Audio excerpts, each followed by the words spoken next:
This, this podcast is based on the original article written by Paula Spencer Scott. One of the worst emotions of Alzheimer's, guilt. Guilt may be the most annoying of the seven deadly emotions of Alzheimer's caregiving. It's right up there with resentment, worry, fear, anger, loneliness, and grief. Guilt is especially bothersome because it tends to be the least rooted in reality. There's often no reason to feel guilty, but we feel it just the same. Guilt usually stems from caring so much. We want the best for the person living with Alzheimer's. We want things to go well. We want them to be safe, happy, involved, free of pain and worry. Our intentions are good. We are good. But inherently in those lofty aspirations is the nagging feeling of never quite being good enough. Here are 5 examples of caregiver guilt. Guilt for what I'm not doing. I should be entertaining her more. I should cook healthier meals. I ought to get us both exercising. Second, guilt for what I'm doing. I feel bad when I take my husband to the day center, but I really need a break. I shouldn't rush mom through her shower like that. I ought to be able to handle this without whining. After all, I love this person. Third, guilt for not doing enough. After years of struggles, one caregiver agonized over whether it was time to place her diabetic and demented mom, who was obese and becoming incontinent, into a care facility. When her mom needed an amputation, the discharge planner and doctors agreed there was little question that this would be best. A good option was found that worked out well all the way around, but the caregiver nevertheless felt she had let her mother down. She said, "I feel like there's more that I could have done." Fourth, guilt for being away. Long-distance caregivers feel their cash and phone support isn't enough. Those who use respite care are pricked with feelings of insufficiency for not being there 24/7. Fifth, guilt for being happy or well. I'm in a good mood today. Oh wait, I shouldn't be because my partner has Alzheimer's. Why am I the healthy one and he's in such terrible shape? What you should know about guilt. As the examples above illustrate, there's no end to the opportunities for guilt in the realm of Alzheimer's caregiving. You cannot ignore this persistent emotion, whispering in your ear no matter what you do or don't do. You can't will it away. Guilt simply is the way it is. Occasionally, guilt can be a productive emotion. Call it good guilt, the nagging voice in our heads that causes us to examine our behavior and decide whether a change is in order. If you feel guilty because you were impatient with your loved one, for example, it's like a little poke reminding you to try harder or take a deep breath next time. Are you guilty you don't go to the gym? Yes, that would have been good for you. And what would make that possible? Unfortunately, most of what eats us alive is what I call bad guilt. Bad guilt has no constructive underbelly. Bad guilt makes you feel bad about a situation that you can't help. For example, you have to move your parent to rehab or in some circumstances a memory care facility. Or you feel bad about something that is actually positive for you. You've hired some home care, so there are more hands on deck. Bad guilt causes us to beat ourselves up.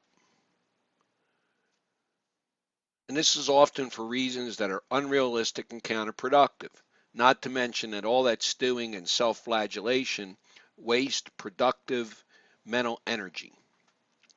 What can help you overcome guilt? 1. Beware the red flags. Ought to, should, could have, always, never. Ban them from your vocabulary. They're warnings that you're setting the bar too high. When you hear yourself saying, "I should," flick your forefinger against your wrist as a reminder. Always and never are toxic because they set up for future guilt. I'll never put you in a home. I'll always be here. Don't promise things that you can't be 100% certain of 100% of most of the things in your life. 2, don't discount yourself. Ironically, selfless people tend to feel proportionately more guilt because they work so hard, aspiring to an ideal of doing things for others. They tend to ignore the inconvenient reality that they have to look after themselves all the more. They may even forget that they, too, deserve extras and shortcuts and breaks. When they finally get around to the slow bath or lunch with friends, it feels as alien as it does great. Trust your needs, your perceptions, your values in this situation. 3. Aim to be a B-plus caregiver.